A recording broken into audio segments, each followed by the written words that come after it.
хороший. Кальянный мастер. Ага. А почему ты кальянный мастер? Потому что мастер, слово мастер звучит лучше, чем просто кальянщик. Ясно, хорошо. А ты, получается, разжигаешь угли, да? Или угли разжигаются, когда тебя видят? Распаливаем. Ага. Когда видят угли тебя, они сами раскочегариваются, да?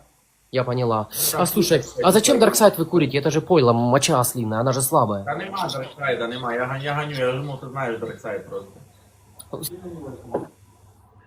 О, зависло. Не, он же... Дарксайд узнаваемый просто. Рисуй. Тепер десь там ебуть. Ага. А вот у меня аудитория спрашивает, вы кальян, как вы, на каких углях разжигаете? На яких улях? На кокосовых. Ясно, ясно. Ага, а каких чашки, машки, пашки, на чем забивать хуй? Ну то всякие, там есть соляра, убивашка. Ясно, ясно. Главное, середина. Я поняла, я поняла. Слушай, а у вас вот такая